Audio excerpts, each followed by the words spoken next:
Blessings and welcome. Good morning, everyone. Welcome to 4D Trinity, where we bridge fourth dimensional consciousness through the unity of mind, body, and spirit. And what a beautiful day it is. If you follow any astrology, then you may be aware that today we are encountering a solar eclipse. Eclipses are mega because they serve as set points along timelines of life whereby people, places, things, situations are either eclipsed into our life or eclipsed out of our life. And sometimes if we are working on healing a certain aspect in our life and we have not done the work that has allowed something to be gracefully released from our life, the eclipse will come along and will create the correct conditions whereby that person, place, thing, situation will be excised, will be eclipsed out of our life. And it's so very powerful. I know I've used in the past these eclipses to very consciously complete in certain relationships, to complete my own actions and the way that I have observed myself being in certain relationships, whether they be intimate or with family and friends, and have allowed it to be a time where there's a full realization and it comes full circle in that, okay, I see what has been, I see what has become, and now I am choosing otherwise. How has this eclipse, how has it been for you this week? I'm so curious to know, because for me, this week I went through like 3 days of feeling what I call Grumpelstiltskin. And I was grumpy. I was a little bit frustrated and impatient. And I was having a very difficult time sitting with what I had been guided to be in my life at this point. And I think that is a very natural thing that can happen for us, you know, along our path. We're following our heart. We're doing those things that feel like a true calling to us. And then we hit a wall and we hit a space where we begin to question, what have I done? What have I done? Where am I now? Is this where I want to be? And what's the next step?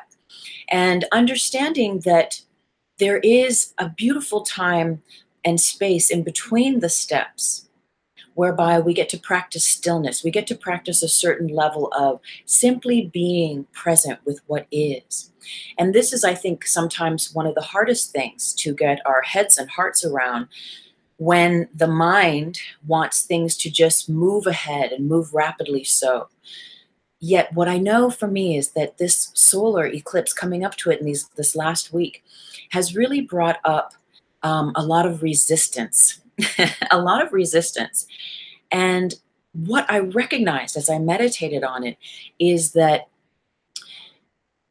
this eclipse and these series of eclipses, I mean, they happen, right, regularly in our astrology. But what's been happening is that, especially in this week, I recognized that my whole frequency was bumping up a key note, right? So were you feeling that this week, where you don't even have to shed the skins? It's like the universe, the eclipse energy is doing it for you. And through that shedding of skins, it's like there's growing pains with this new version of you, this deeper part of you that exists within yourself.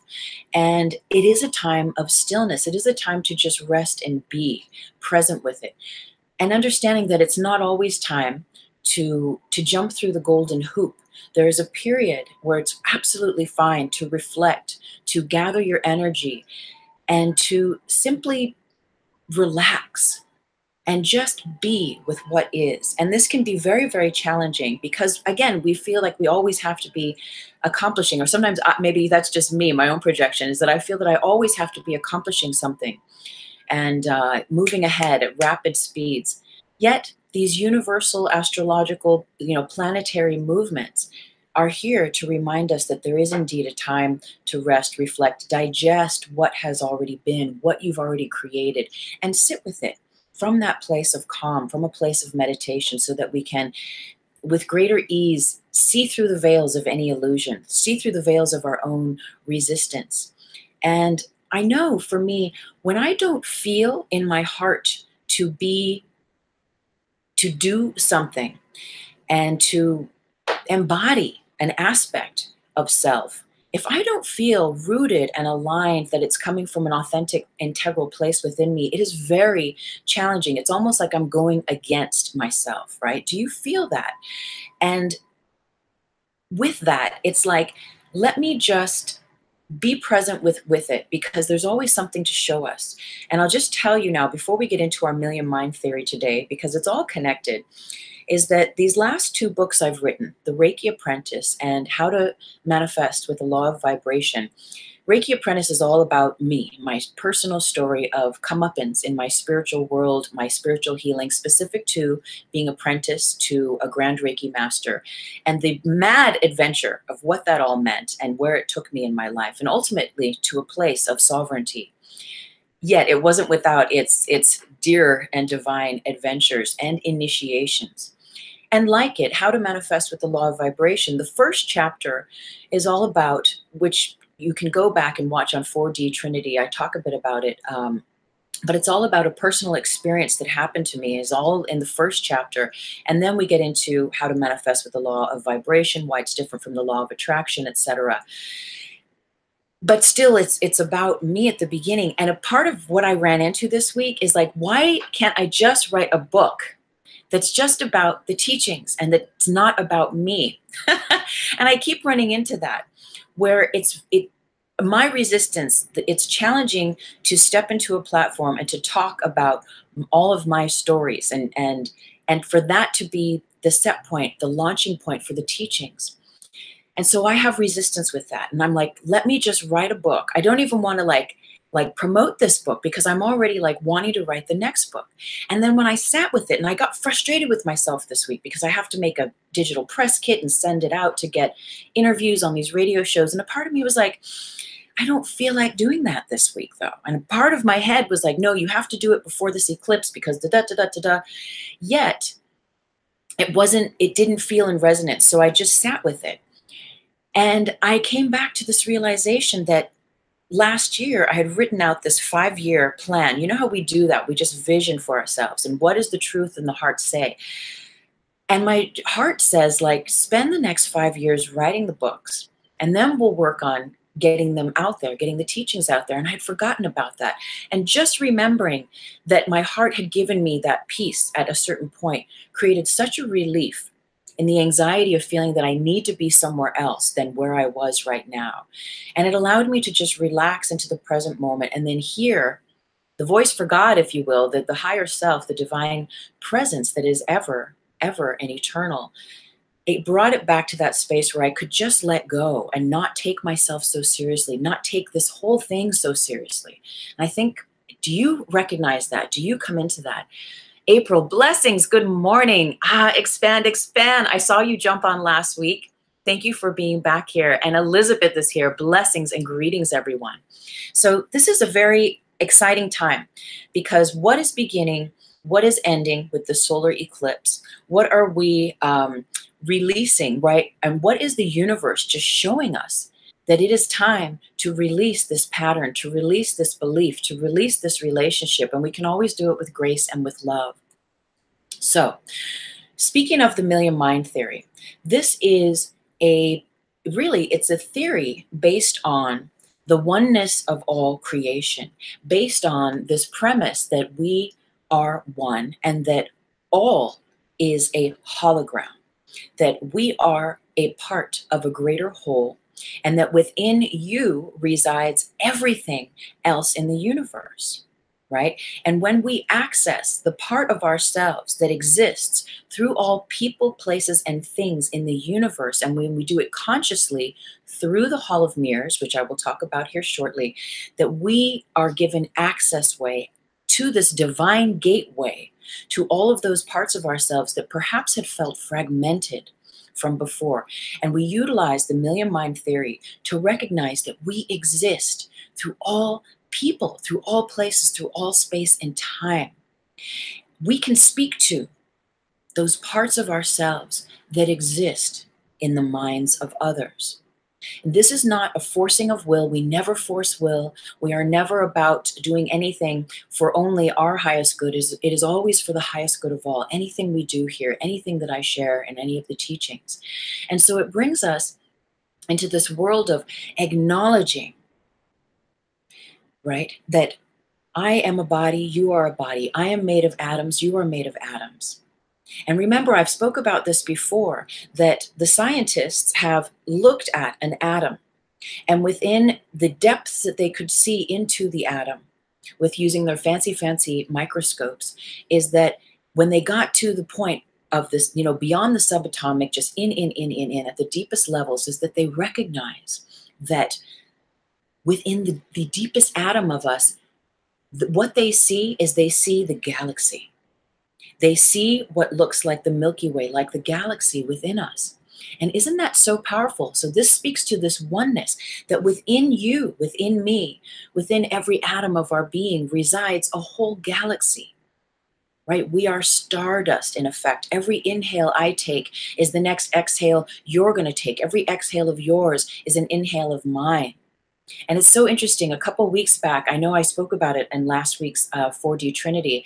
I had the opportunity to go and see Deepak Chopra do a lecture. And he was saying funny things like, every time you exhale, there's a part of your lungs, there's a part of your body that's literally expiring into the atmosphere. And, as we inhale, then we're inhaling each other's body parts. We're inhaling, these tissues, these fine parts of the fabric that make us up in this universe. And so we share this space and time. We share our realities, right, to certain degrees of that which we have agreement with.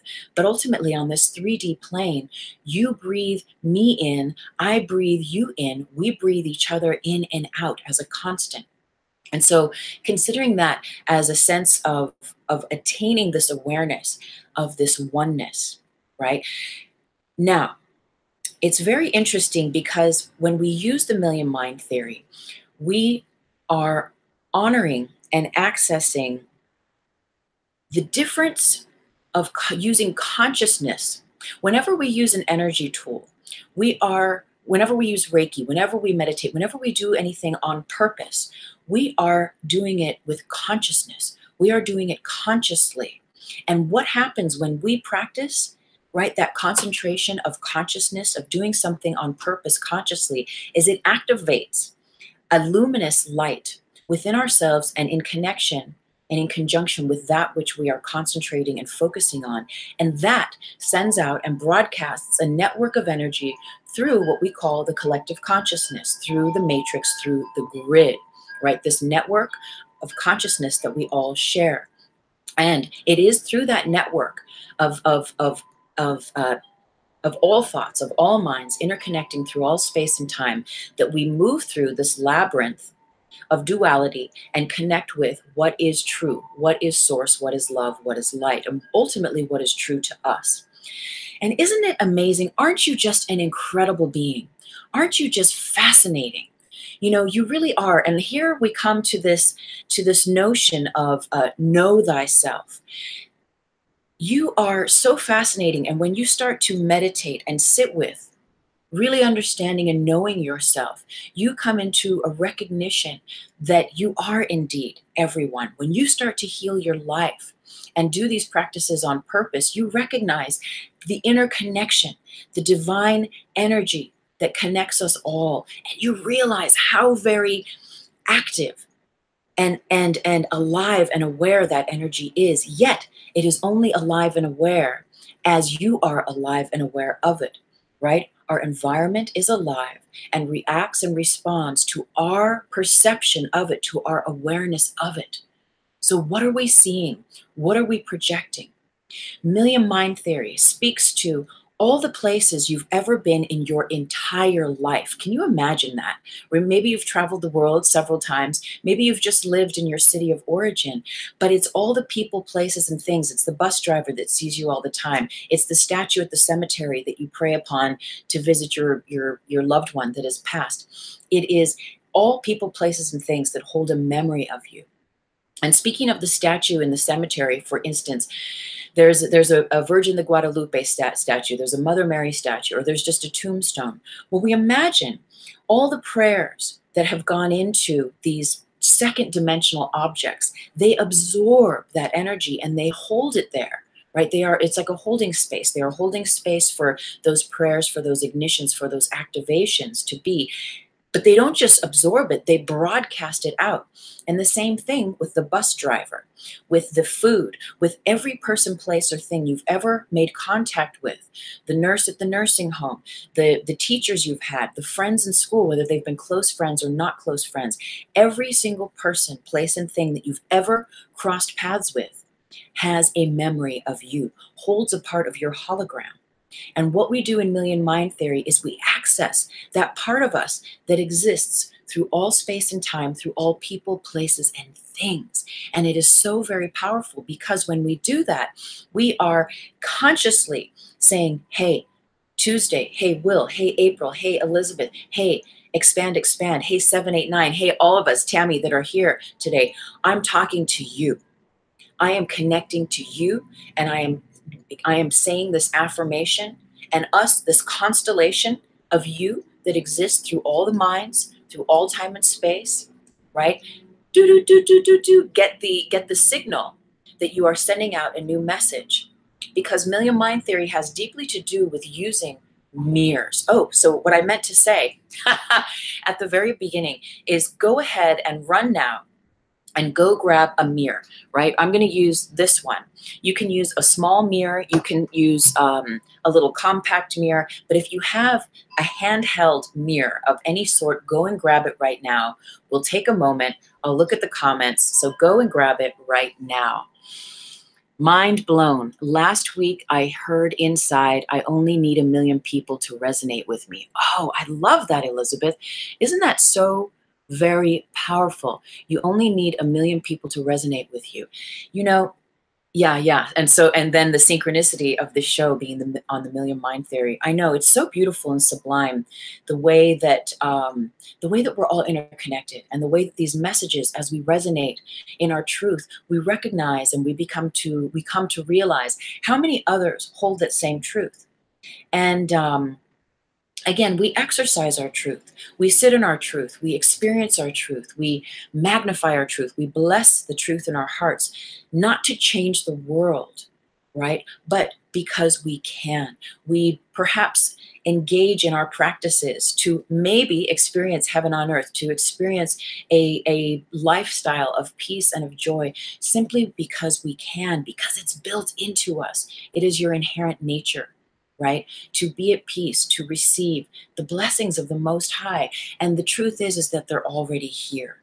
And so how can we activate and calibrate those parts of ourselves that exist not only within this body that we think of being our one self, but in that exhale, that bit of lung in you that's inside someone else's body, that's calibrating somewhere, or the memory that you've placed in that old school playground from years ago, or at that work, that job, or all of those jobs, all of those yoga students, if you're a teacher, if you're a healer, all of those people you've experienced, they hold, again, a memory of you.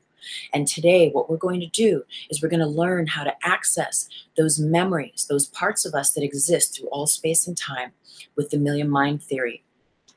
And we're going to allow ourselves to recalibrate. If you do have a Course in Miracles, you might want to have that close by too for later on. So, for years I've been writing, and this is a part of a little book that I had started to write years ago. Million Mind Theory came to me, I think it was 2008, 2009.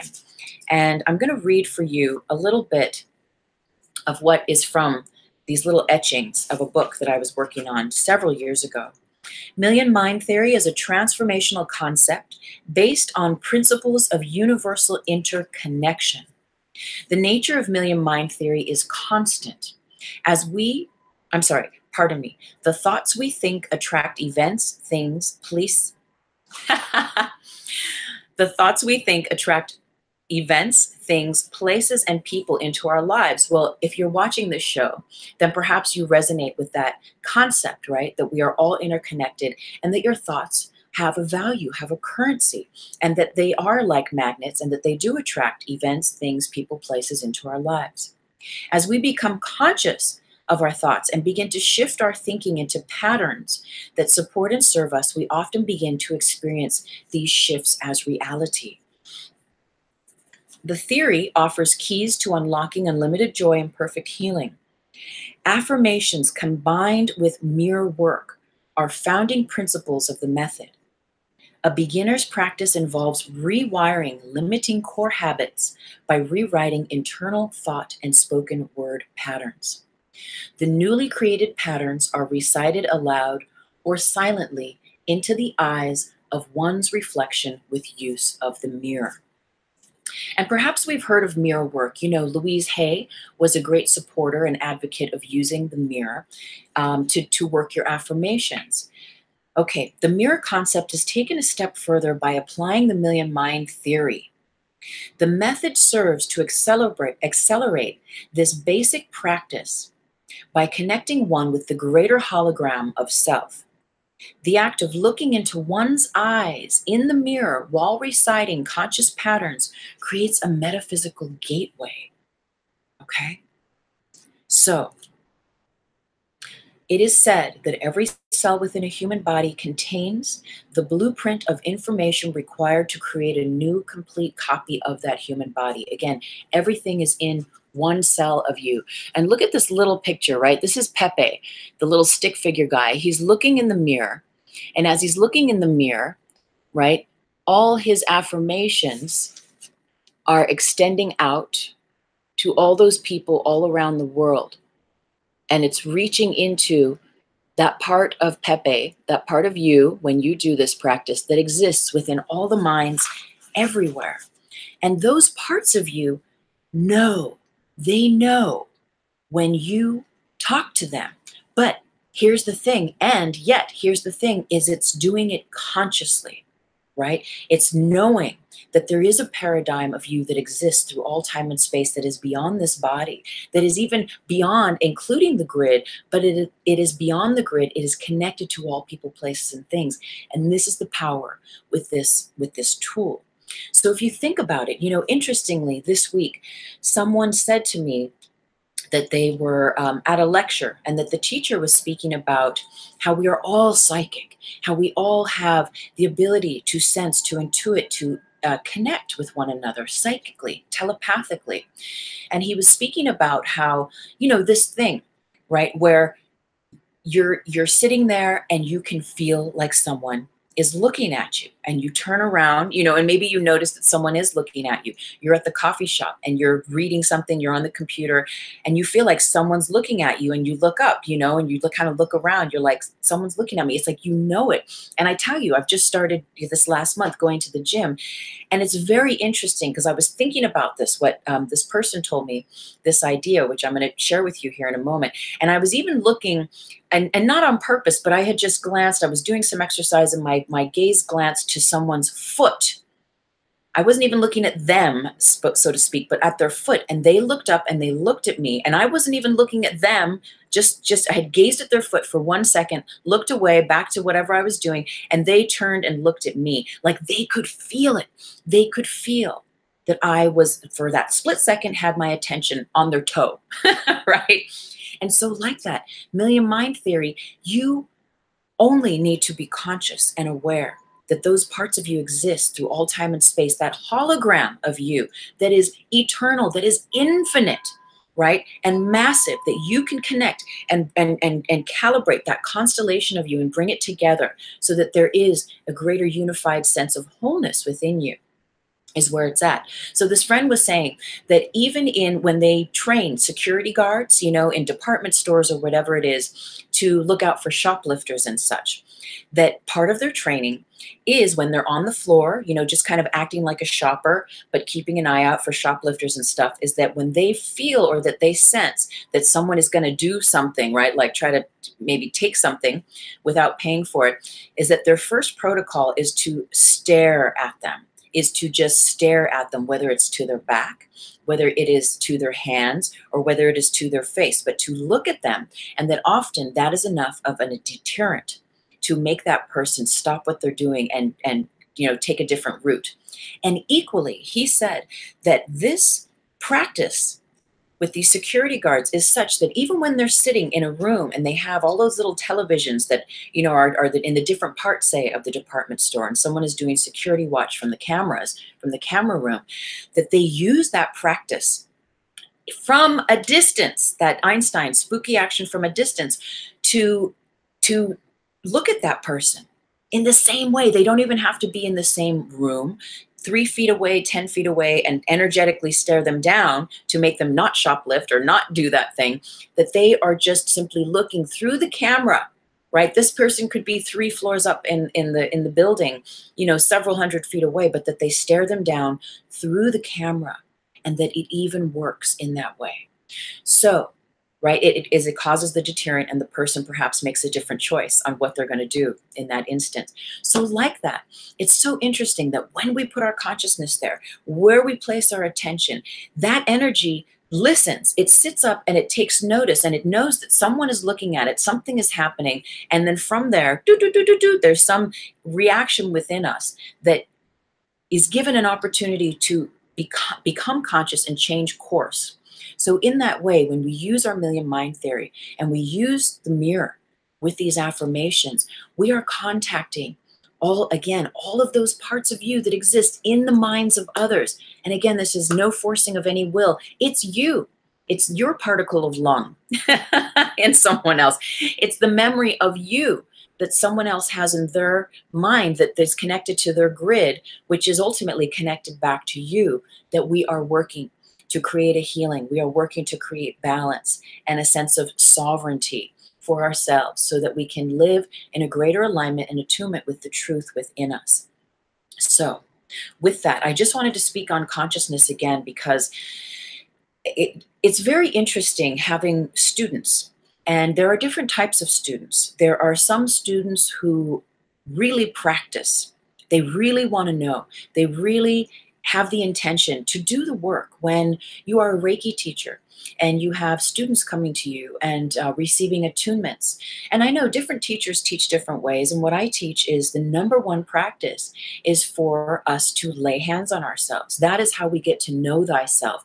That is what inspires that activation of healing, wherein we drop into a deeper sense of ourselves and get to know those parts of ourselves that are seeking healing. We get to be in alignment with perhaps the uncomfortable things within us that are requiring our time and attention so that they can be felt, so that they can come to the surface and be realized, right? And then the healing, the calm after the storm can happen. Yet I have students who don't do their practice. And so as far as they take their practice is as far as the practice will take them. As a Reiki master, you are responsible for doing the attunement with your highest integrity for the highest good, yet you cannot force someone to practice. And I have students who say, oh, I'm a bad student, I haven't been practicing. And and the Yoda, the ninja master inside of me is saying, you're not a student at all.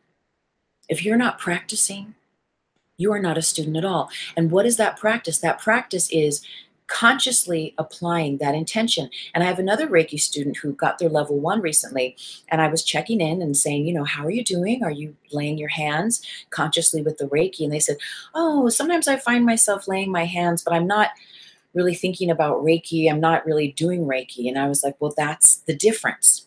That is the absolute difference. When you connect with that timeline, with those ancient forms of wisdom and mastery, and you say, I have the intention to do Reiki now, and you do your symbols, or you call in an affirmation specific to Reiki, whatever you're working with in that way.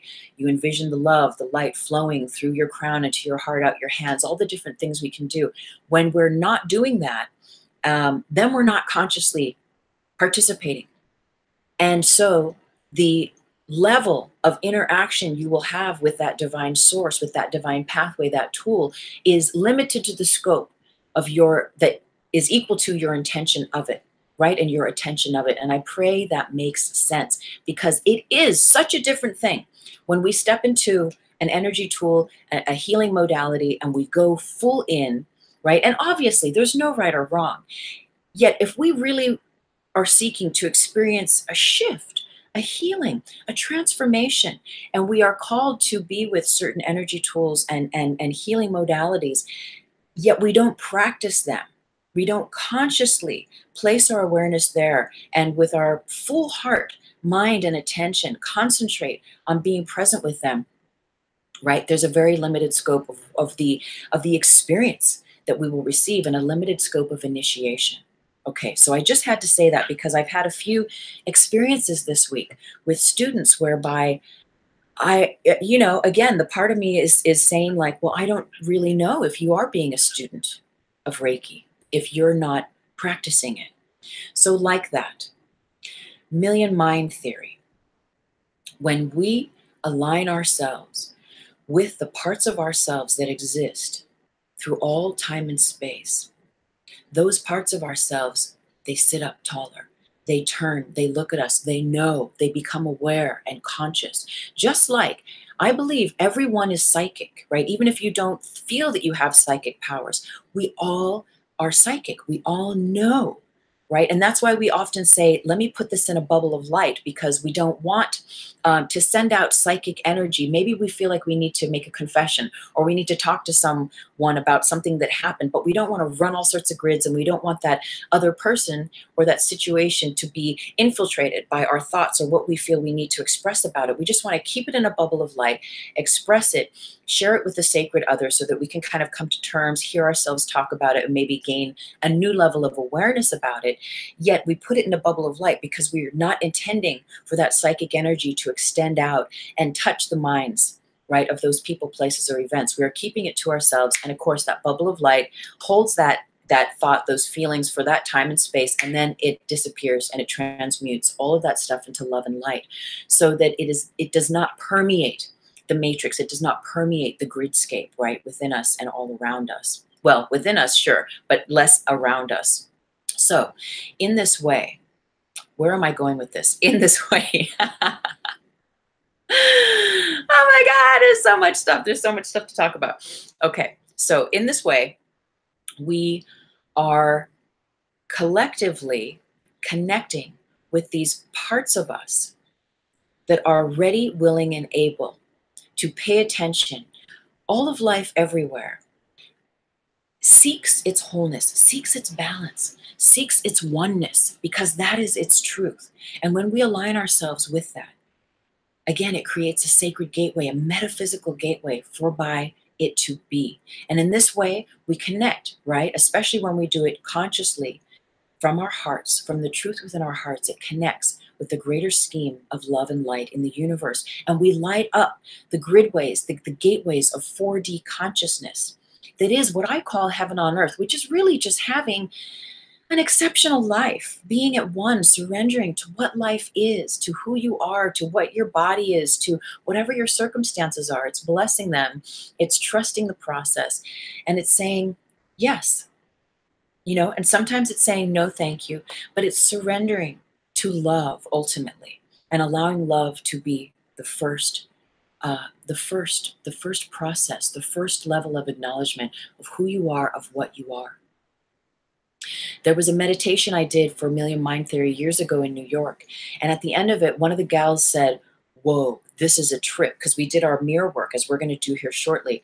And she said, I felt that when I said those affirmations into the mirror, that she could feel all of those parts of herself through all time and space, hear her turn around.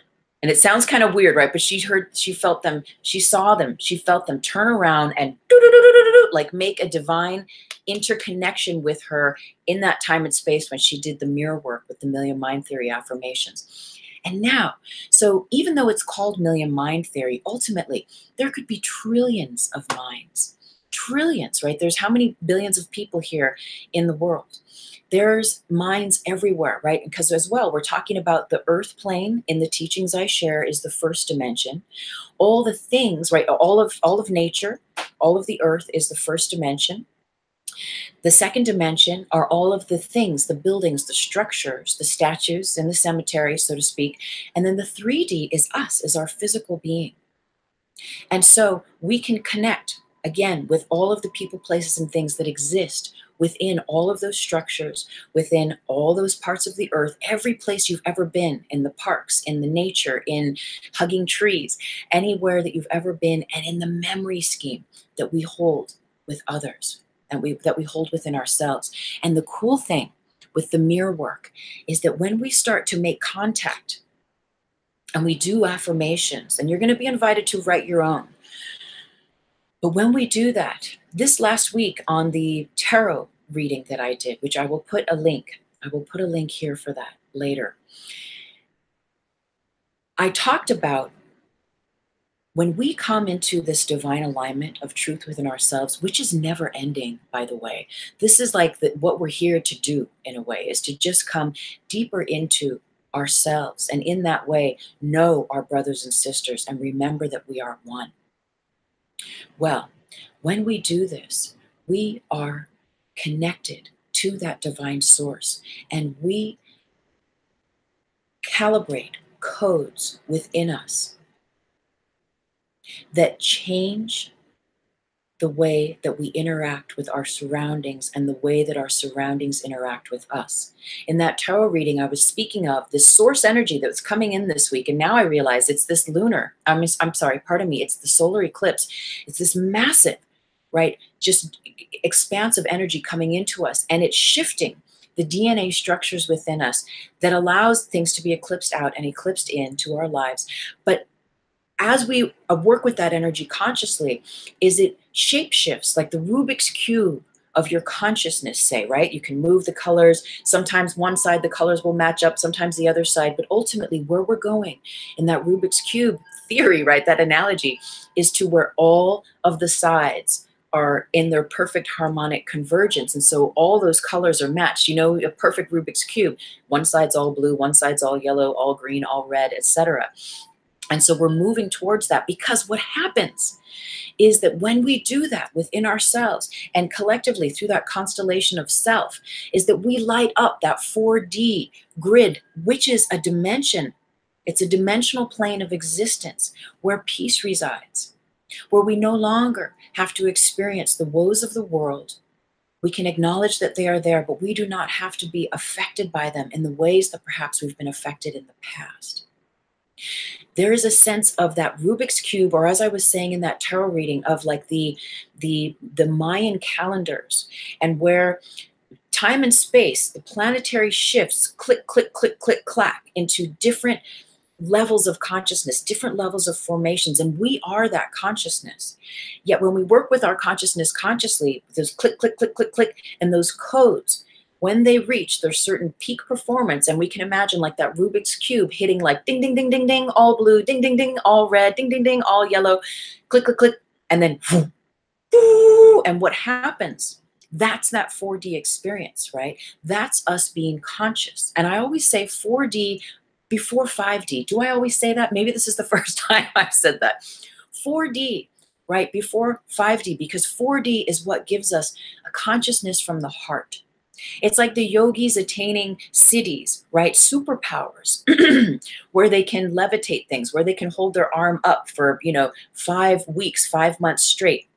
And they get these siddhis, these superpowers.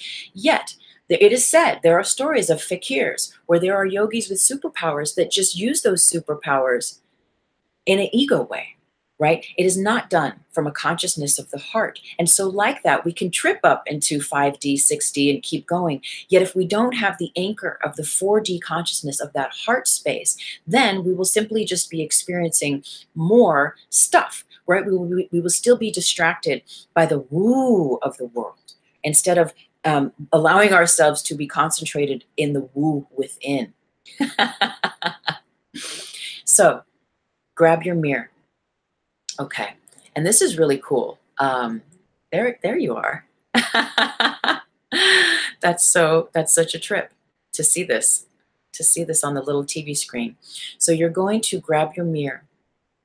And what has happened to me when using Million Mind Theory with these affirmations is that I have noticed really gazing into your own eyes. So not just looking, but using your third eye vision, really gazing, using your drishti vision, your third eye, your light sight vision, to gaze into your own eyes.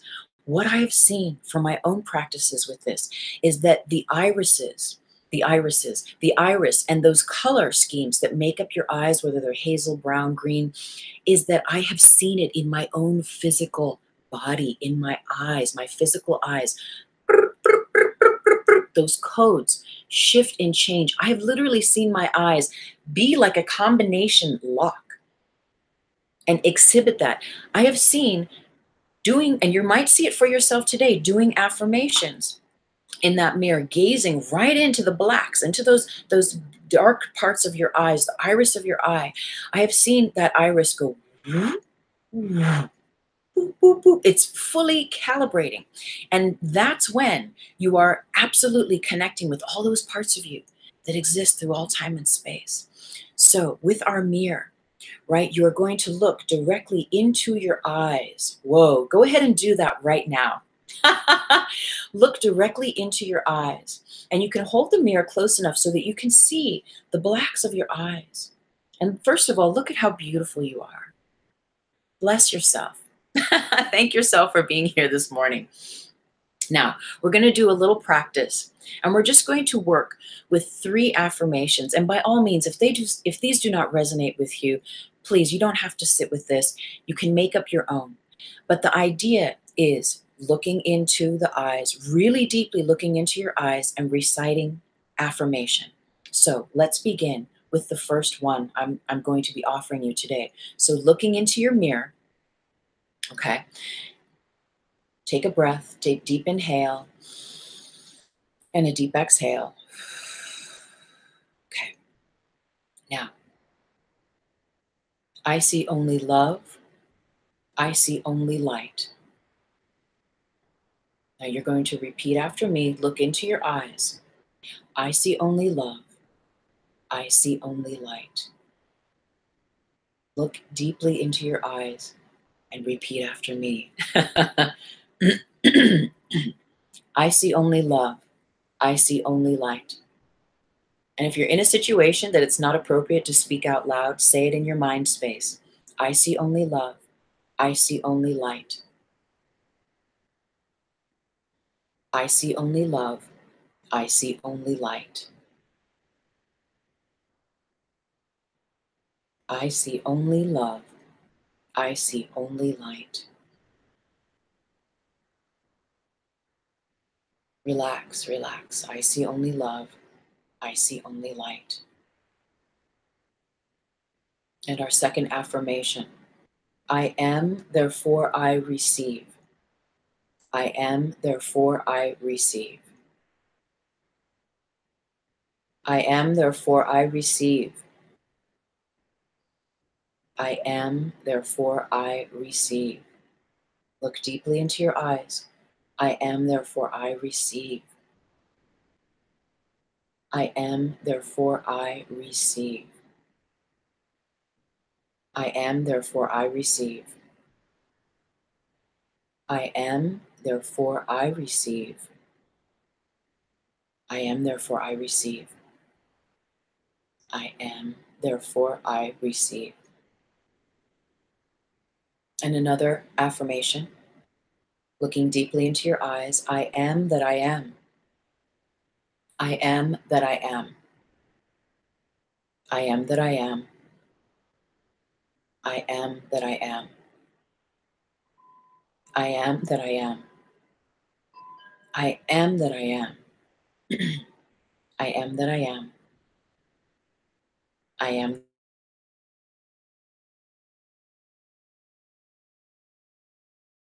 I am that I am. I am that I am. I am that I am. Beautiful. So we'll take a moment and sit with that. How was your experience with that? I would love to know. If you just drop a word, a line into the comment box, I would be so interested to know how you felt with that experience. Mm. It's the God phone. Perfect timing, really. Hello? Hi, God. Blessings and good morning to you. It is a beautiful day out here in the desert, indeed. Yes, we're doing a million mind theory, the million mind theory. God says we are indeed all one. It is the remembering and recalibrating of that that is our salvation. Oh, that's beautiful, dear God. Yes, of course, I have A Course in Miracles right here. We're going to do some reading today. Okay, in the text, page 161. You got that? So if you're out there and you have your Course in Miracles, let's turn to page 161. Okay, dear God, thank you so much. Much love. Blessings. Namaste. Okay, beautiful. So we had our call from God, and God is saying, let's turn to page 161. In the text, let's see what is here for us. Chapter 9, the acceptance of the atonement, the acceptance of reality. Okay, so this is kind of taking us, I'm not sure, but we're gonna see, God knows what's going on. So we're gonna read. Fear of the will of God is one of the strangest beliefs the human mind has ever made. Now, isn't that interesting? Because according to what I know that other people have expressed in their experience with religious teachings is to have a fear of God. Yet this first line here in A Course in Miracles is saying that this is one of the strangest beliefs the human mind has ever made. It could not possibly have occurred unless the mind were already profoundly split, making it possible for it to be afraid of what it really is, what it really is. Because ultimately, Course in Miracles teaches us is that we are as God created us and that we are an extension of that force, of that source. Reality cannot threaten anything except illusions, since reality can only uphold truth. The very fact that the will of God, which is what you are, is perceived as fearful, demonstrates that you are afraid of what you are. It is not then the will of God of which you are afraid, but your own will. Your will is not the ego's, and that is why the ego is against you. So in this sense, we think about the ego as being the tar body, right? As being the tar body, the parts of us that resist the truth in our hearts. What seems to be the fear of God is really the fear of your own reality. It is impossible to learn anything consistently in a state of panic, right? So we know this. This is why we meditate, why we do practices that allow us to align and relax, right? That is the first key in my book, How to Manifest with the Law of Vibration. The first key is relax. That's how we know thyself. It is impossible to learn anything consistently in a state of panic. If the purpose of this course is to help you remember what you are, and if you believe that what you are is fearful, then it must follow that you will not learn this course. Yet the reason for the course is that you do not know what you are. If you do not know what your reality is, why would you be so sure that it is fearful? The association of truth and fear, which would be highly artificial at most, is particularly inappropriate in the minds of those who do not know what truth is. Right? So when we become one with truth, when we become one with knowing thyself, with understanding that we are indeed one, we are one. Simply put, we are one. When we come into that, there's no room. There's no room for fear. There's less room of fear because we understand that you are an extension of me and I am an extension of you. And that what we are is God, is source, extending itself eternally. So, the association of truth and fear, which would be highly artificial at most, is particularly inappropriate in the minds of those who do not know what truth is. All this could mean is that you are arbitrarily associating something beyond your awareness with something you do not want. It is evident then that you are judging something of which you are totally unaware.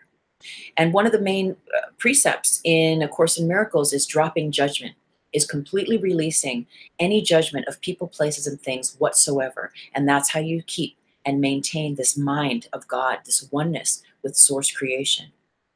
You have set up this strange situation so that it is impossible to escape from it without a guide who does know what your reality is.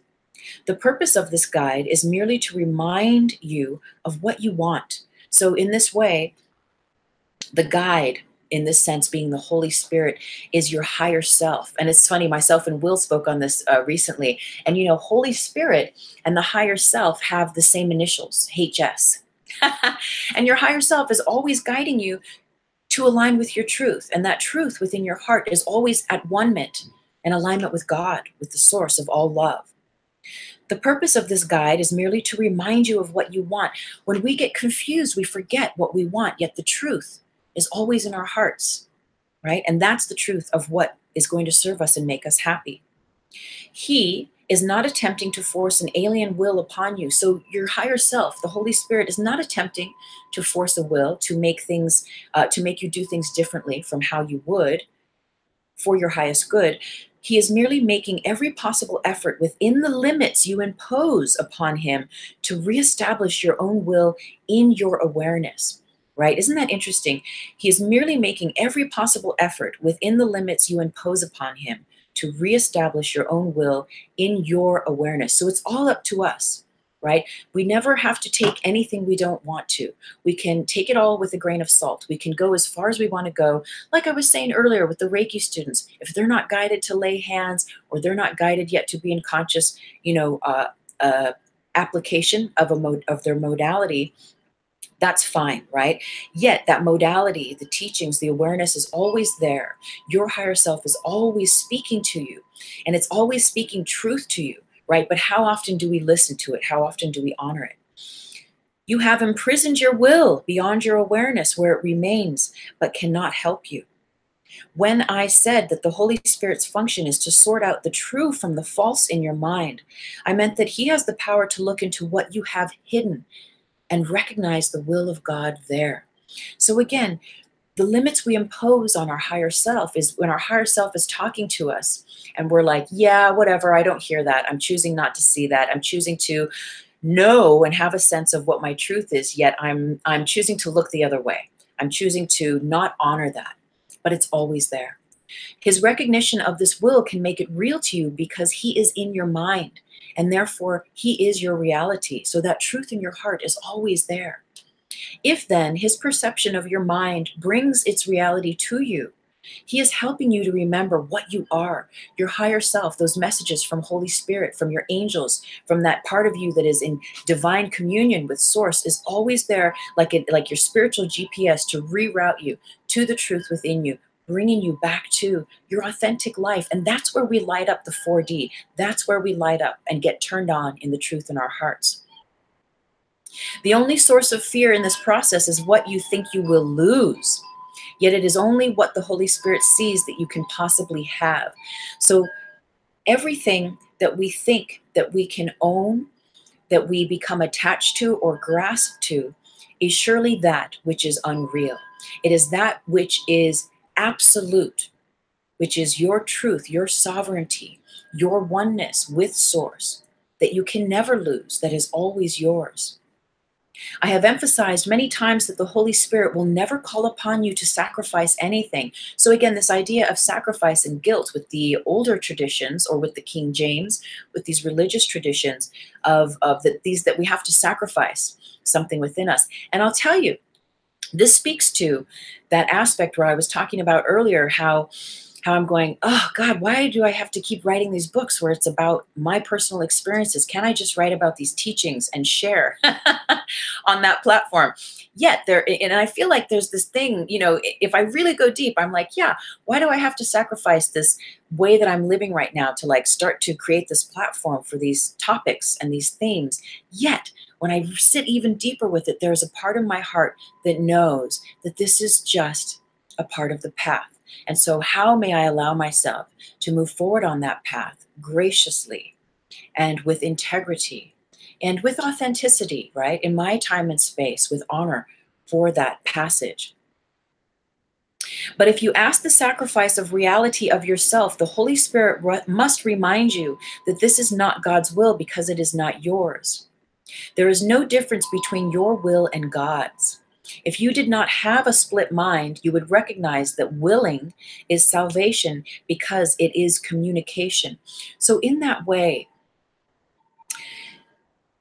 When we turn away from that truth within our hearts, from the truth that is calling us, even though it might be uncomfortable, it's not always situations or conditions which we would imagine we would want to be in. Or that we would want to pull through. You know, God sometimes is there saying, do this, you know, your guidance is to go here, is to do that. And we could be like, no, I'm going to sit this one out. Yet, and that's fine. Yet when we go and do a 180 and do something that's completely in opposition of that, that's what this book is saying. That's not the reality. And that may bring brief happiness, but the everlasting, the eternal happiness, the oneness, the knowing thyself comes from following that truth in our hearts. And if we did not have a split mind, right? If we could say in one moment, well, I know that I want to do that and that feels true to me, but over here, I don't want to do that. And I want to go in a completely other direction. That's fine. Yet, as long as we're split, there is the opportunity for the universe to present itself to us in an unwhole way. And so what we keep working towards will come to us in a fragmented way versus in a whole, unified spirit of creation. It is impossible to communicate in alien tongues. You and your creator can communicate through creation because that and only that is your joint will. Now, isn't that something? So in this book, it speaks to what we make and it speaks to what we create. What we make is what we make from merely a mental plane of being. It's what we make in our minds that we think is going to make us happy. And things that we make are a part of the illusion. Yet, that which we create, that which is from the truth in our hearts, is true creation. That is us being one with the will of God, if you will, in this sense. And this is where we have a joint will with Creator. A divided mind cannot communicate because it speaks for different things of the same mind. This loses the ability to communicate simply because confused communication does not mean anything. Well, this is interesting. Thinking about the million mind theory, this practice allows us to get down to the very core essence of who we are. Because after we do a little Course in Miracles here, I'm going to talk about 3330, which is a way that you can exercise million mind theory. And I know for me that when I've sat and I've done 3330, which is writing 30 affirmations, reciting them 3 times a day for 30 days, 30 affirmations, doing your mirror work, consciously connecting to all of that constellation of you for 30 days. When I did that, my world really began to change. And honestly, I haven't done it in about 2 years, the 3330. Yet what this is speaking to in this little sentence here is that when we commune with Source, when we commune back to that part of love and light that is intrinsic within us, through reading these affirmations into the mirror and looking into your eye, you begin to realize what your truth is. Through that period of 3330, I must have released, there was about 5 or 6 affirmations that after a certain amount of days and looking in my eyes, I was like, this is bullshit. This is so not in alignment with the truth of my heart. It's stuff that I thought I wanted, that I wrote my little affirmations for, but really sitting with myself, looking in my eyes in the mirror, I came to realize, like, OMG, I'm asking for stuff that I really don't care about, that's really not important, or that's sort of taking me outside and away from that true communion with my heart space, with what really felt true and authentic to me. I'm going to keep reading. A message cannot be communicated unless it makes sense. How sensible can your messages be when you ask for what you do not want? So this is huge. This totally speaks to that. So often in affirmations, we just think we want, someone to save us. We want $1 million to get us, back on track. We want these outside things. Yet this source energy, this teachings in A Course in Miracles is reminding us that ultimately our salvation, our sovereignty, our atonement is to relinquish all that stuff on the outside. And then first and foremost, it's our communion with the truth in our hearts, which we are hardwired through to God, is where your salvation lies. That's the peace of being in the world and not of it. That's the part of us connecting, when we use million mind theory in this way, with that part of us that is hardwired through all minds, through all time and space, everywhere. And when we get that message cohesively, coherently, clear, and we activate it through the minds of all people, places, and things, that creates a domino effect whereby that energy can come back to us in outside of time and space, and miracles can happen. Okay, yet as long as you are afraid of your will, which is God's will, that is precisely what you are asking for. You're asking for things not to make sense. You're asking for things you really don't want when you're asking for anything that is not in alignment with the truth in your heart. But sometimes we don't know what that is. And that's a huge premise in my book, How to Manifest with the Law of Vibration, where we get into the heart of the matter and we really start manifesting from that true place. And it's a practice like your 30 by 3 by 30 with the Million Mind Theory that brings us into that. It collapses all those affirmations that we have of ourselves that we really realize don't make sense, that we really don't need, and that may even be taking us further away from what we truly want. You may insist that the Holy Spirit does not answer you, but it might be wiser to consider the kind of questioner you are. You do not ask only for what you want. This is because you are afraid you might receive it, and you would. This is, okay, so what you want, again, in this sense, is the truth in your heart. And you know, this is the thing. This is a part of our initiation and passage in this lifetime. Why are we so afraid to be the truth in our hearts, to really embody it? We go through initiations in this lifetime that bring us into different levels of, dismantling those parts of us that have fear in the face of our truth, dismantling those parts of us that are resistant, that have old limiting karmas or beliefs that we can't do it, or that we're not worthy, that we're not deserving, that we're unlovable, our lack of confidence, our self-doubt. All of this stuff is not the mind of God stuff. Because remember, when we live our truth through our hearts and honor that mind of God within the heart within us, we are doing not just what serves you, it serves the greater whole. And this is a part of your Rubik's Cube, right? Of your hologram, of your Mayan codes within you, those series of combination locks clicking into place. When you light up from the inside out, you cannot help, because we're all hardwired together, because we are interconnected, you cannot help but activate and light up that part within all beings everywhere that is ready and willing to be lit as well, because we are all one. Okay, let's keep reading. We're almost done here. Okay, so you do not ask for what you want. So often the truth in our hearts is not what we actually ask for. Help help me to get over this self-doubt. Help me to gain confidence in my path, dear God. Help me to see beyond the illusions of my limiting self-concepts. That is why you persist in asking the teacher who could not possibly give you what you want. So this is interesting. So often we know what the truth is in our hearts. We know what the answers are, especially if we meditate and we have a regular practice of relaxation. Yet we might go to people, places, and things, to psychics, to situations that we know are just going to keep us spinning our wheels and running us around in a certain grid that's really going to keep us away from the truth, right? So we might even seek these teachers out who could not possibly give us back to ourselves. They could not possibly give us what we want being the truth in our hearts. Of Him, you can never learn what it is. And this gives you the illusion of safety. So of this person, place, or thing that we go to for, for to be heard, to be seen, but that's not really challenging us, inviting us to commune with that deeper part of ourselves, we are simply sustaining a level of reality. Yet you cannot be safe from truth, but only in truth. Now, isn't that powerful? You can only be safe in truth. Reality is the only safety. Your will is your salvation because it is the same as God's. Reality is the only safety. You cannot be safe from truth, but only in truth. I want to post it, and I had it for years. I've had this YouTube, but it's only in this last, not even a year, that I've become more active on it. And I'm so grateful for all of the subscribers and for everyone here, all of your comments, and you just listening and being a part of this community. I'm so very grateful.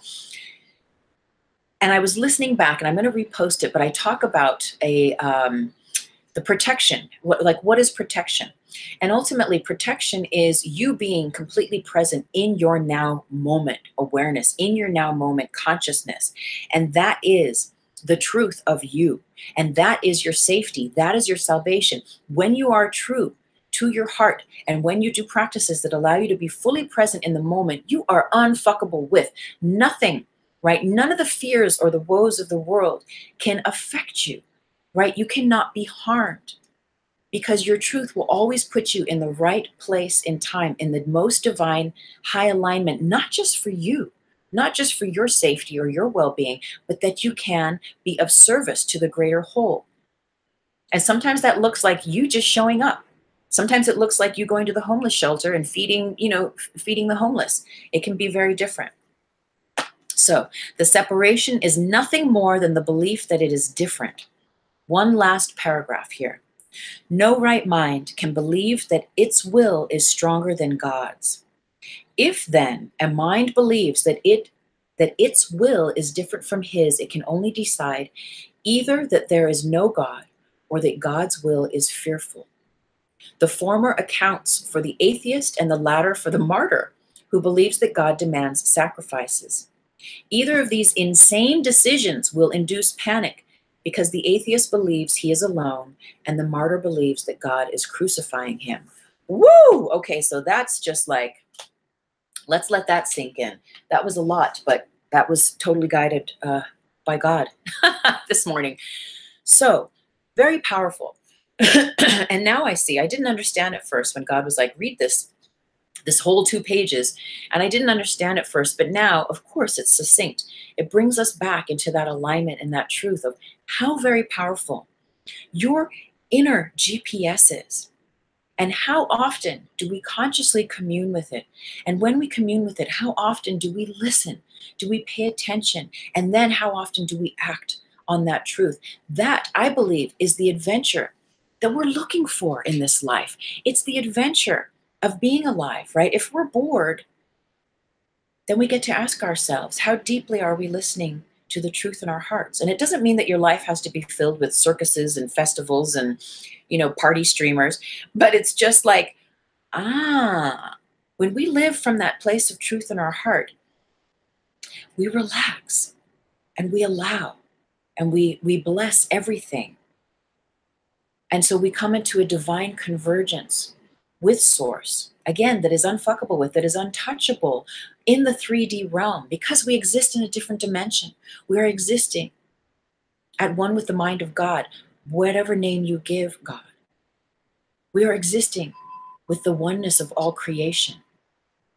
And that's Neo, seeing beyond the illusion, and the bullets drop. He sees the bullets are coming at him, but he also sees that he's not a part of those bullets, that that's not a part of his truth, that that doesn't have to be, that he's unfuckable with. And those bullets just drop in his presence. They have no other choice. They cannot exist in his reality because he's not in that reality anymore. And that's where we're going. So my guides had me dig out. Remember, I said it's been 2 years since I did my 30 by 3 by 30 practices with Million Mind Theory. And I had a stack of cards, and this is only a few of them, of affirmations that I used during that last time. And I'm going to share with you. And what I'm going to invite you to do is, if you would have it, and I feel that I'll make a proper separate video on 30 by 3 by 30 for this, but it's to create these affirmations that are less specific. I want a car and with full insurance and a full tank of gas, and it has to have these exact tires, and it has to come in exactly this way, and it has to be a model that is exactly this and a make that is exactly that. And we've learned how to do all that with law of attraction, and that's great to learn how to be specific, to get very clear. Yet, where Million Mind Theory will take you is into that place where we're painting a broader brushstroke, a broader, spectrum. Because what if the universe is ready to give you a chauffeur? Right? What if the universe is ready, to give you your perfect transportation, yet it is not what you think it is. It's not what you think you want, which ties into A Course in Miracles teaching this morning. And that's just it, is that we are learning to connect with greater visions of self that is, and on one hand, within us, yet beyond the thinking mind that is even greater than that. So I'm going to read you a few of these, and I think they're just interesting, and it speaks to where I was at 2 years ago. So I would look in the mirror, and we're going to do a little more. We're going to use a few of these, and we're going to do, to finish off shortly, another million mind theory work with the mirror. I run peaceful projections upon my movie screen of life. You imagine looking at yourself in the mirror. I run peaceful projections upon my movie screen of life. Everything you see on the outside is what's going on the inside. So let's show ourselves peaceful projections. Let's show ourselves, you know, movie scenes that we want to see, that we want to be in. I am aware. I own my shadow and dismantle patterns of projection and insecurity. So there's a powerful one in the mirror. I am aware. I own my shadow and dismantle patterns of projection and insecurity. I now give myself permission to create with love, abundance, and strong self-worth. Powerful. I am one with nature. I am beautiful. I am my true feminine goddess. So, of course, you can be your own divine masculine. I relax. That's just one right there. I relax. I focus on all that is loving and creative and positive. You know, that practice of that affirmation in itself is, it's like we're constantly with the opportunity to rewire and redirect where we allow our mind to go. I know in the Bhagavad Gita, you know, it speaks of like that the mind is just this, like just this crazy, just stream of wild horses just running in every direction, wanting to take us with it. Yet it is that still silent mind that communes with one, right? With the breath, with life force, with love. That is the truth. So I focus on all that is loving and creative and positive. We have to tell ourselves this stuff sometimes, you know, to get ourselves back on track. This is especially powerful, million mind theory. Whether you do 30 by 3 by 30 or not, whether you just try it here and there, it's very powerful to rewire, right? Where those wild horses in the mind have where we've let them loose, right? And where they can even get into the territory of the tar body, going like, oh yes, these thoughts are mine. Now I'm going to, you know, I'm going to keep adding little train cabooses onto this, you know, limiting thought and drag you even deeper down a place that is fully apart from your sovereignty, fully apart of your sense of self-power and authority. I now let my soul take over my ego reactions, here, now, and evermore, through all time and space, through all dimensions, and so it is. Time, space, and dimensions, that's like a whole 4D that we could talk about as well. All time and space and all dimensions, that's everything you can ever imagine, that you can think in your mind. And every plane of existence that you've ever heard of or that you can ever consider, all those parts of you that exist there, that's what you're tapping into. That's what you're accessing when you do million mind theory. The movies I project in my mind bring me happiness, safety, self-worth. The movies I project in my mind are ones I like to see. Isn't that beautiful? And you know, there's this little passage that I came across, and it's interconnected, and I wanted to read it to you before we finish up today, because I feel that it is so very powerful. And I think it's important that we remember together. That's why I so appreciate this community, because we remember together that we are not just a body. Here's this prayer. And honestly, I usually write down, if it's something that you say and I'm like, oh my God, I need to write that down, I will always put that you wrote it. I will not take, you know, I won't say, oh, I wrote that, you know, if it wasn't mine. And often if I see a paragraph in a book, I will write down what book it's from or what paragraph, what page. But this old sheet of paper has nothing, but I didn't write it, but I'm here to share it with you now. I know now that there is nothing that I could truly desire that is not at this very moment standing at the door of my consciousness, ready to appear in my life and affairs. I have only to be conscious of this truth, and every need is met. every problem solved, every question answered. My consciousness of God within is all I will ever need for all eternity. If you know or you recognize that prayer, drop me a line in the comment box. I would be so interested to know that. Hey, Champagne, thank you for being here. Champagne C, blessings and welcome. Yes, okay. So one more time, we're going to grab our mirror and we're going to finish off today with affirmations. Let me tell you about 30 by 3 by 30. So if you are guided, this was is such a powerful practice. You write out 30 affirmations, and they don't have to be long. They might be, but they could just be very simple, succinct affirmations that you feel are in alignment with your truth in your heart. You use your mirror. You consciously know that you are connecting to all the parts of you that exist through all of the universe, through all time and space, through all dimensions, through all creation. And you say your affirmations into your eyes. You got to look right into your eyes in the mirror. 30 affirmations, 3 times a day for 30 days will change your life. It will change you from the inside out. And again, at a certain period of time, I can almost guarantee it, that you will come into contact with your soul, with the deep part of yourself within your eyes. You know how they say the soul is within the eyes? You look deeply into your own eyes. And again, you might experience the iris expanding and contracting. You might see the colors, shifting like a combination lock as you activate these truths within you and connect through that constellation of self that is outside of you, seemingly outside of you.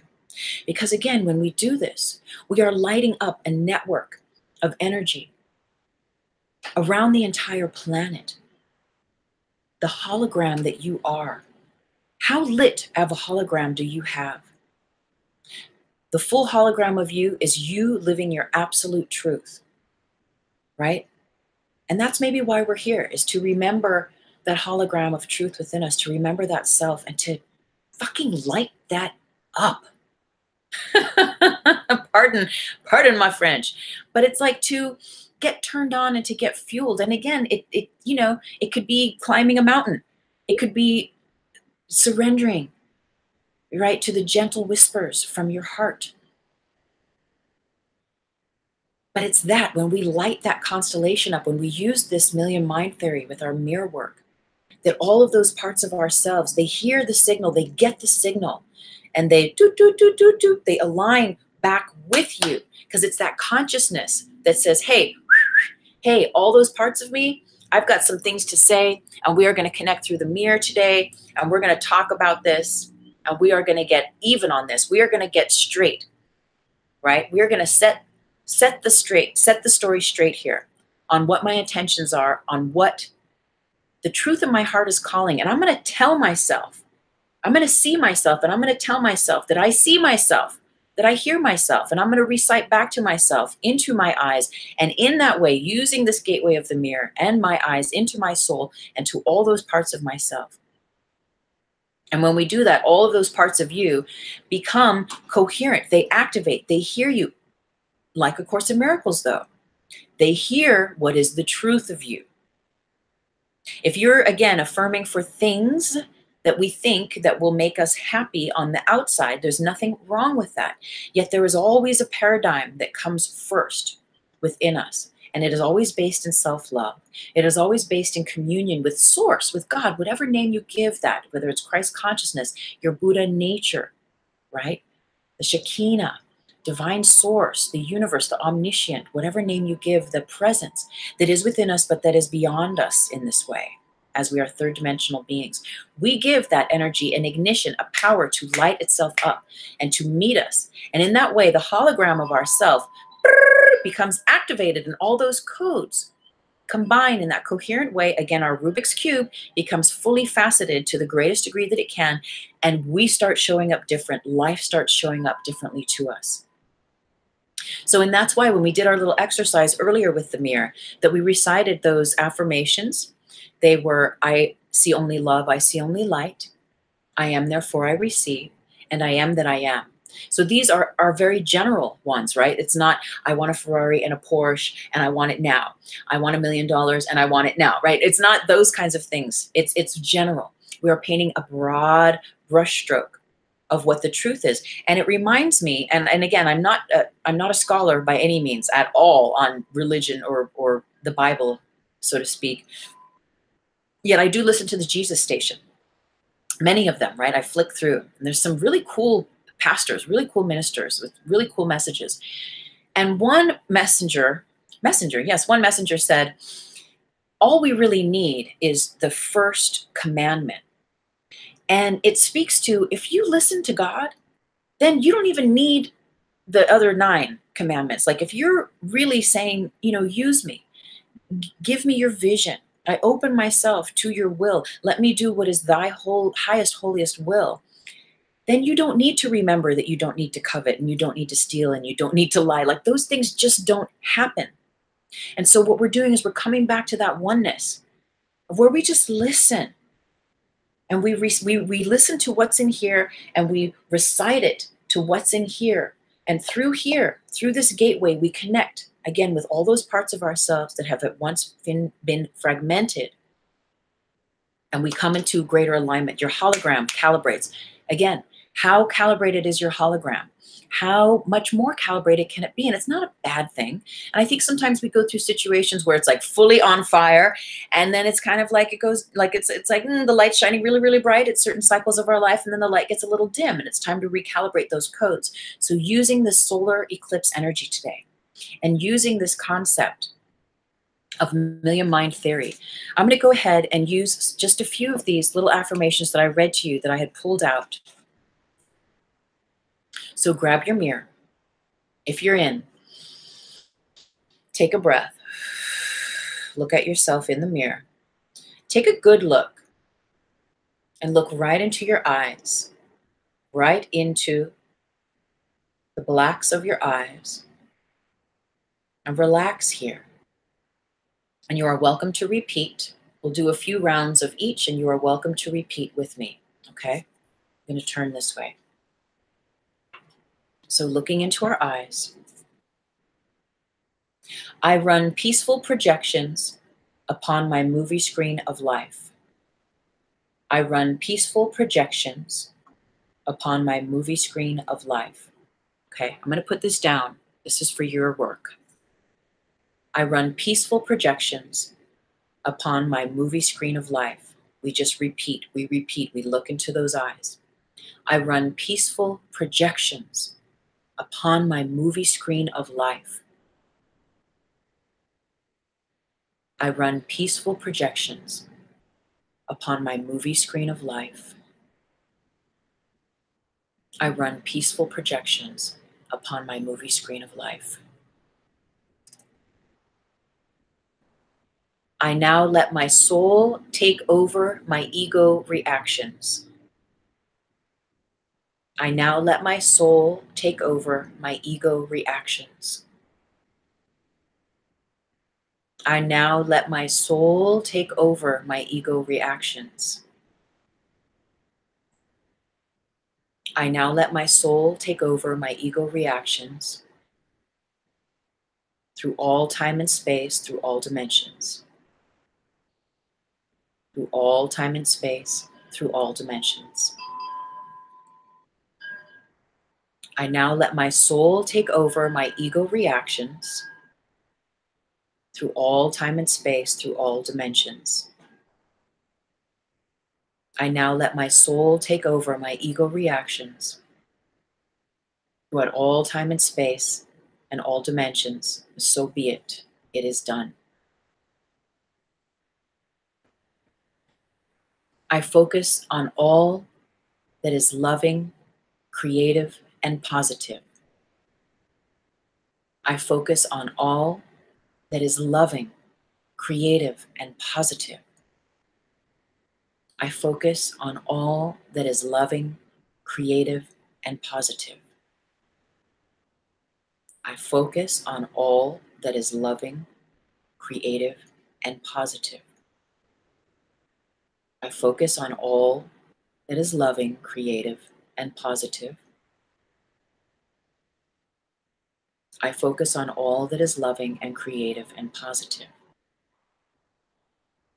I focus on all that is loving and creative and positive. I now give myself permission to create with love. I now give myself permission to create with love.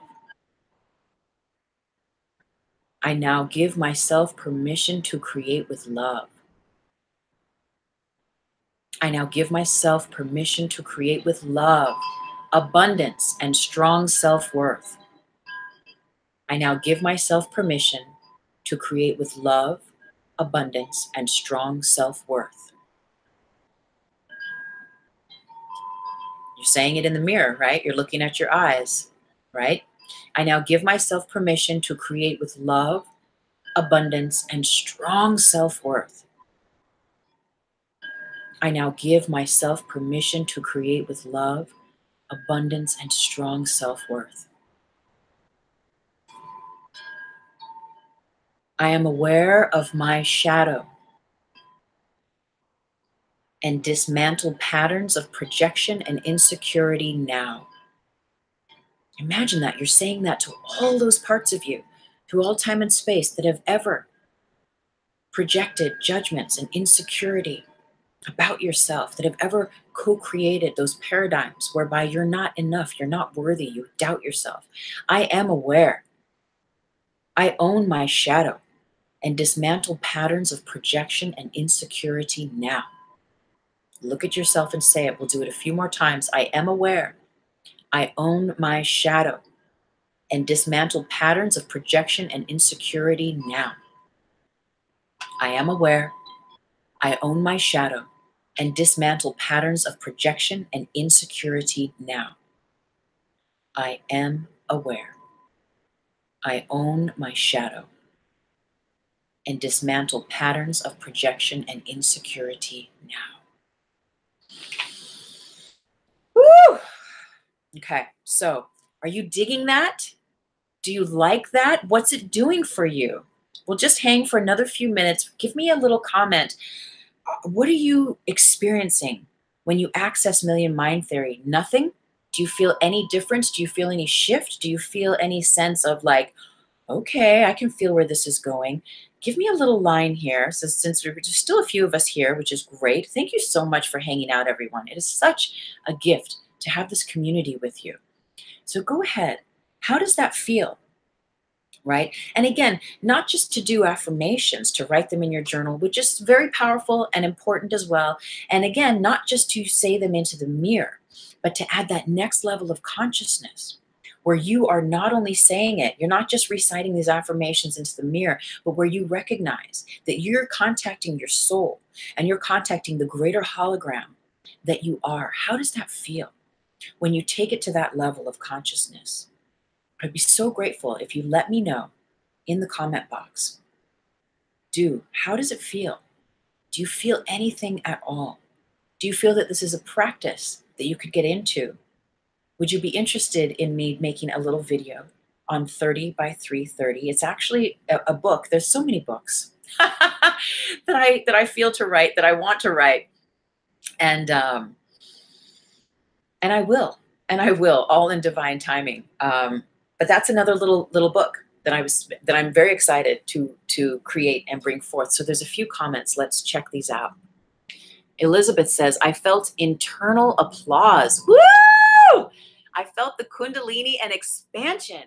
Wow. So Elizabeth, is this different from, like, is it a marked different sense of expansion and the Kundalini that you're feeling? Is this different from a different experience, right, that you've had with regard to affirmation? I'd be so intrigued. You felt the internal applause too. So are you saying that that's like all of the parts of you that know the truth, the hologram of you that know the truth, upon hearing you speak these affirmations deep down within, into your soul and to them, that they were like, yeah, girl, woo, all right, we're becoming one. That's what I get from you. If I'm off, tell me. But that is so amazing. April says, OMG, all caps, powerful.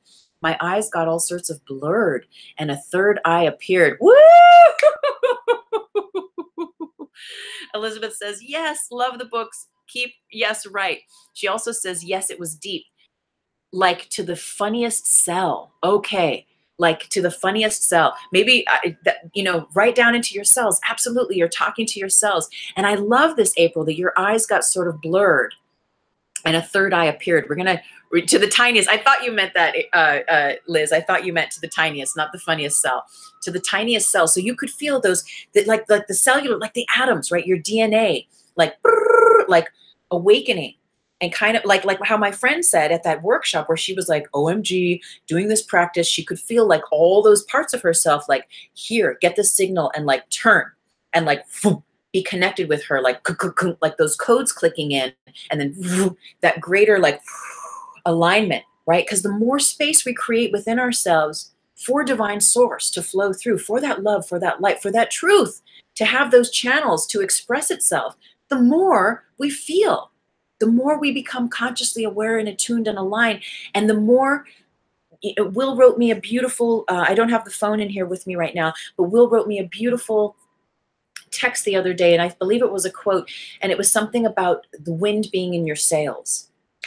And that's what happens, is that we get to less sort of fight with life, but we get carried, we get taken through the adventure of life. And yes, there's still choices and decisions. It's an adventure book. Life is an adventure book.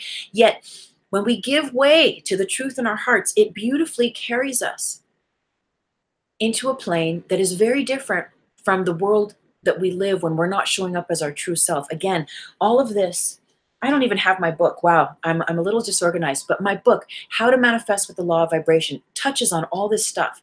The links are in the Show Me, Show More. I apologize. I keep getting that wrong. I've been on YouTube for a while, but there's a box below the screen. If you click it, if you're new to me, there's links to all of my books you can read. You go to my website, subscribe to my website, and you'll receive my newsletter. I'd be so grateful.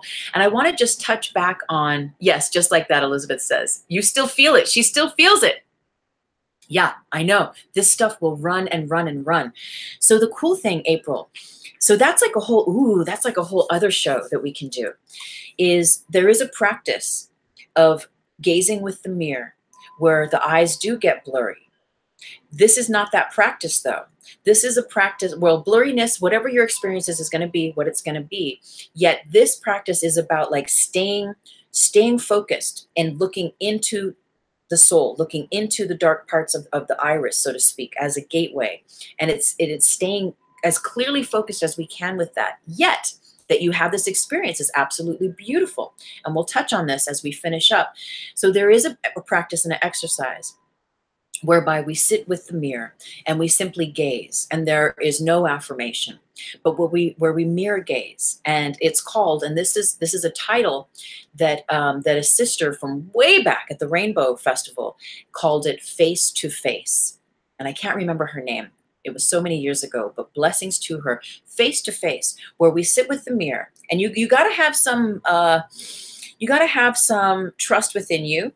And it probably is very wise to call in your bubble of light, or to surround yourself with your angels, your divine light, and to connect with God, with source, before you do it. Because some of the things that can come in can be kind of trippy and kind of weird, because you sit there, you get into a relaxed state, you take a few breaths, and you allow the eyes to get blurry. And what happens is your face begins to morph into all of these different faces, and you begin to see pictures of all the beings that you've been from past lives here. Some faces might look deformed. Some faces might look like a monster. And that's why I'm saying you call in your light, because if you go in sort of without declaring that you are at one with love and light, and that you are surrounded by love and light, and that all you will see is love and light, you might get some funky things in, and you might get some funky things in anyway. But when you are gazing with the vision aligned with source, aligned with divine love, then you'll be able to see beyond the illusion and gain whatever insight is there for you. And so like this, there is a sense of gazing into that mirror, and we do gaze with face to face to the third eye, and we allow the eyes to fall soft, and like a slideshow, you'll begin to see many different faces, many different fractals. One top of your face might shift, the bottom part of your face might shift, your whole body might morph. I like to do that with like in front of a full mirror, seated in a meditation right in front of it. So your whole body is looking. I've even seen, oh my God, I had some powerful, and I have notes on this that I just came across this morning. So it's very interesting that you had this experience, April. In Ireland, I used to do this practice all the time, many, many years ago, and like in the 90s. And I saw an alien head, and I was like, okay. Okay. So there's like no end to the flashings of what you can see. But again, it is very important that we call in our light and that we ask to see what is truly going to serve us. And because we can create again the funnel through which information comes. And if we just ask to see, well, then you're going to see everything. And again, some things might be really cool and wild, and some things might be like, ooh, I wish I didn't see that. So be mindful what we ask for always, and always for the highest good of all. And if you want to see visions of your past life self, then ask for specifically that. Ask your higher self, your guides, to show you that, right? So we want to be mindful we don't open ourselves out to just infinite fold of dual lenses of realities. We want to be very mindful of that. And that's a part of self-mastery, of practicing your sovereignty, and of being aware of the law of metaphysics, that everything is energy and everything is interconnected. And so we'll very possibly talk on that later, because it is quite interesting. But again, just to reinforce and bring it back to Million Mind Theory, this practice is being very clear.